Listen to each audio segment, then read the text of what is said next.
Advocate আসলাম মিয়ার পক্ষে শহীদুল্লাহপুর union বিএনপির কর্মী সভা অনুষ্ঠিত। বিস্তারিত দেখুন সোহাগ মিয়া, রাজু আহমেদ ও দেওয়ান আলিফের ভিডিও ও তথ্যচিত্রে। রাজবাড়ী সদর উপজেলার শহীদুল্লাহপুর ইউনিয়ন বিএনপির উদ্যোগে অ্যাডভোকেট আসলাম মিয়ার সমর্থনে এক কর্মী সভা অনুষ্ঠিত হয়েছে। শুক্রবার 29 নভেম্বর বিকাল 4টায় ধুলদি জয়পুর চৌরাস্তায় এই কর্মসভা অনুষ্ঠিত হয়। সভায় প্রধান অতিথি হিসেবে উপস্থিত ছিলেন রাজবাড়ী সদর উপজেলা বিএনপির আহ্বায়ক মোহাম্মদ আবুল হোসেন গাজী। বিশেষ অতিথি হিসেবে উপস্থিত ছিলেন কেন্দ্রীয় কৃষক দলের সহসভাপতি ও রাজবাড়ী জেলা বিএনপির যুগ্ম আহ্বায়ক অ্যাডভোকেট আসলাম মিয়া। অন্যান্য অতিথিদের মধ্যে উপস্থিত ছিলেন গোয়ালন্দ উপজেলা বিএনপির সাধারণ সম্পাদক মোহাম্মদ মোশাররফ আহমেদ, সিনিয়র সহসভাপতি মোহাম্মদ আইয়ুব আলী খান, পৌর বিএনপির সভাপতি কাশেম মণ্ডল, সাধারণ সম্পাদক মুজিবুর রহমান মজিমুল্লাহ, সদর উপজেলা বিএনপির সদস্য সচিব মোহাম্মদ মুজিবুর রহমান শেখ এবং যুগ্ম আহ্বায়ক শহীদুল ইসলাম গনি, মোহাম্মদ রফিকুল ইসলাম চৌধুরী, মোহাম্মদ ফজলুল হক মিয়া, খানখানাপুর ইউনিয়ন বিএনপির সভাপতি আহসান হাবিব শাহিন, সাধারণ সম্পাদক আমজাদ হোসেন এবং কামরুজ্জামান মিঠু সহ অন্যান্য নেতৃবৃন্দ। সভায় সভাপতিত্ব করেন শহীদুল্লাহপুর ইউনিয়ন বিএনপির সভাপতি মোহাম্মদ হাবিবুর রহমান হাবিব। সার্বিক তত্ত্বাবধানে ছিলেন সদর উপজেলা বিএনপির যুগ্ম আহ্বায়ক কে এম তরিকুল ইসলাম তরু। সঞ্চালনায় ছিলেন মোহাম্মদ আব্দুর রাজ্জাক মোল্লা ও রাজন সামি।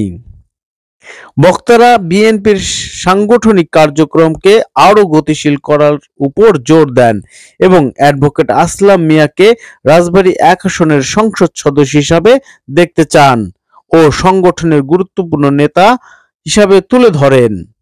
তারা দলীয় ঐক্য বজায় রাখা, চলমান আন্দোলন সক্রিয় অংশগ্রহণ নিশ্চিত করা এবং জনগণের অধিকার আদায়ের সংগ্রাম ঐক্যবদ্ধ থাকার আহ্বান জানান। সভায় স্থানীয় নেতাকর্মীরা এলাকার বিভিন্ন সমস্যা ও দলীয় কর্মকৌশল নিয়ে আলোচনা করেন এবং কর্মী সভায় স্থানীয়ভাবে বিএনপিকে শক্তিশালী অবস্থান এবং অ্যাডভোকেট আসলাম মিয়ার জনপ্রিয়তাকে ফুটিয়ে তোলেন। শহীদুল্লাহপুর ইউনিয়ন বিএনপির পক্ষ থেকে যে প্রোগ্রাম করলাম আমি অত্যন্ত খুশি এবং আমার প্রত্যেকটা ওয়ার্ড থেকে প্রত্যেকটা ছাত্রদল, যুবদল, স্বেচ্ছাসেবক দল, প্রত্যেকটা ওয়ার্ডের নেতাকর্মীরা খুব স্বাচ্ছন্দ্যে এই প্রোগ্রাম বাস্তবায়ন করলো। আমি এতে অত্যন্ত খুশি এবং শহীদুল্লাহপুর ইউনিয়ন বিএনপিকে ধন্যবাদ। শহীদুল্লাহপুর ইউনিয়ন একটা চমৎকার কর্মী সভা করলেন।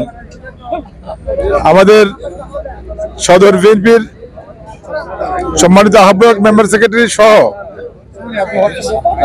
এখানে উপস্থিত ছিলেন এবং রাত কত এখন বাজে 8টা, প্রায় 8টা, সাড়ে 8টা বলছে। বিকাল থেকে ধরে ধরে এই প্রোগ্রামটা সবাই শুনলেন এবং খুব চমৎকার সবাই বোধ করে রেখেছেন। তারা অঙ্গীকার করেছেন এখানে কোনো দলে যে ইমেজ ক্ষুণ্ণ হয় এমন কোনো কাজে তারা জড়িত হবেন না এবং দলকে আরো শক্তিশালী করবেন। যে কারণে আমি আমার পক্ষ থেকে, জেলা বিএনপির পক্ষ থেকে, উপজেলা বিএনপির পক্ষ থেকে এই শহীদুল্লাহপুর ইউনিয়ন বিএনপিকে আমি ধন্যবাদ জানাচ্ছি। একই সাথে যেসব সাংবাদিক ভাইরা এই প্রোগ্রামটা কভার করেছেন তাদেরকে ধন্যবাদ জানাচ্ছি। সবাইকে ধন্যবাদ।